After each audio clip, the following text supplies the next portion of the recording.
We are back. Ohio's on fire on the radio. You love it. I know it. I am Dan Diesel, your great host. We are live on the air. And I do have a few things to get off my chest. We have about 35 minutes left of airtime. We'll have some more fun here. There's some things I really do want to talk about. I have an opportunity to talk about tonight.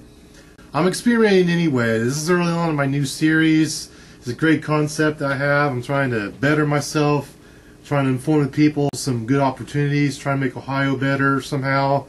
And you guys at home listening, this show is nothing about your support. I need people listening and to care about what we do, care about the Ohio's on Fire concept.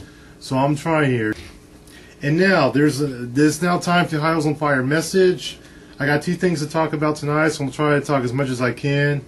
Well, first, I do want to talk about the economy we're going through right now. As that documentary, the GM plant documentary that I talked about earlier, The Last Truck, I know there's a subtitle, I keep forgetting it. The Last Truck, which was made here in Moraine, Ohio a few years ago. It's really sad what's going on with all these jobs. Now, I tell you, I would mostly blame it on the rich people. Because, well, be more specific, the rich people that are part of these organizations that are dumping these jobs. And the reason why, it's a whole concept of the rich getting richer and the poor getting poorer, and it's true. It's all about greed. I think people want, whenever they have a chance, they want to protect themselves. And that's what's going on with these corporations. Many of these corporations, I know General Motors has this issue. It's a big, people are getting, workers are being released there all the time. And I don't necessarily think that's, I know a lot of people say an issue is that Bill Clinton gave away jobs to the Mexicans back in the 90s. He gave, like, foreign policy. He was forcing jobs away. I mean, that's not, I don't necessarily think that's the main issue. Because this is a business. And once you do good business, you gotta have enough money to provide for everyone that's working for you. And that money's going somewhere. Because I know there's some companies that are really rich.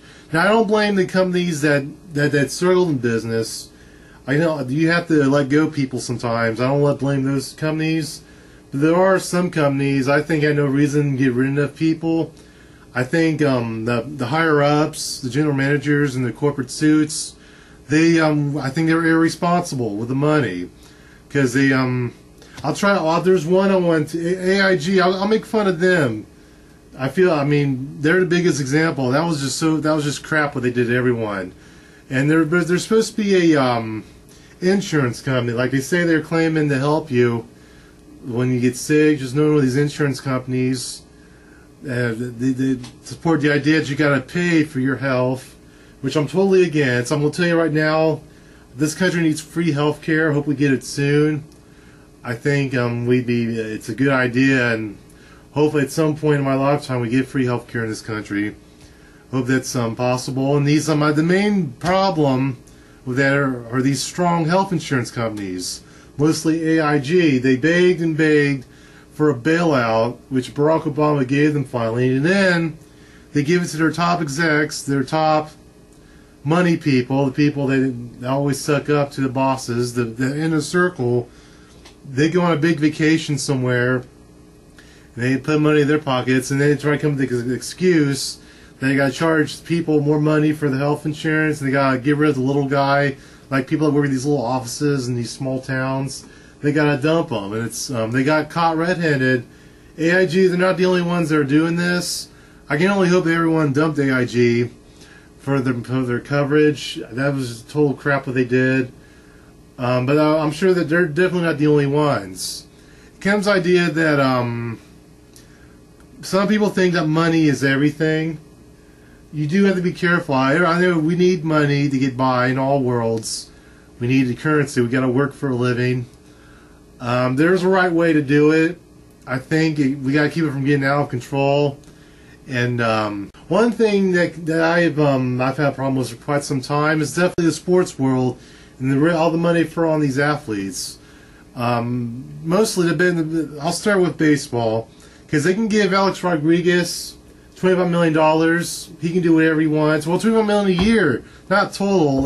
For the next 10 years, this guy is going to make, I think, $27 million. It's in that range. Of course, and Derek Jeter makes a lot too. And it's free agency. Of course, the excuse is that these players, they have agents, they got a family. But you know, people in Haiti, they have families too. I'm sure they would like a slice. That's 25 million that someone makes just a swing at bat. And a lot of these players don't do that good in their seasons. They either taking steroids or cheating anyway to get their money. And I don't know. I think our problems, whether it's Ohio problems, world problems, or state problems, I think the whole thing can be solved if we had some way to make things equal. Everything has to be equal, money-wise anyway. We wouldn't have poor people. We wouldn't have poor, starving children in Africa or Afghanistan, if you will. We wouldn't have these starving children that don't deserve to starve. I don't think it's right for one person to have $10 billion in his bank account and 110 billion people to have zero money. I don't see how that's fair. Something has gone wrong. I can only hope that, because I'm not a politician, I can't hopefully make the law, but I would think that someone that's smart, someone that cares, can come along and say, listen, we got to have an equal balance. Someone is poor. Some of these countries are struggling. They're behind technology. We need to give them some money. So that would be the right thing to do, is to, I think, so I'll suggest this, there should be a law that you can be so rich. I think you can't be so rich that hurts someone. I think the limit to how rich you can be, I'm trying to think, for one person anyway, for one person, I think the limit should be 500 million. We shouldn't have billionaires. I guess that's the billionaire law. We shouldn't have billionaires. Because if people can get by making $10,000 a year, anyone can too. You don't need $1 billion. You just work and give to charity. Like, you must give to charity if you get so rich.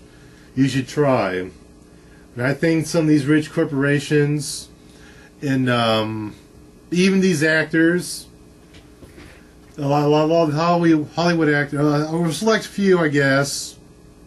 Although some of them do give charity, there's some, I don't know, maybe they're not giving enough. I don't know what the problem is. I just don't like to see half the world be poor and struggle like this, and another half be so rich, because it divides the world. And I wish that would change, because I'm human.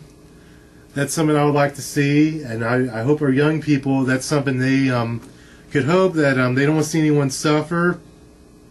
That everything's fair. I just want everything to be fair. I mean, I'm not asking people to like a certain group of people or to accept a certain idea.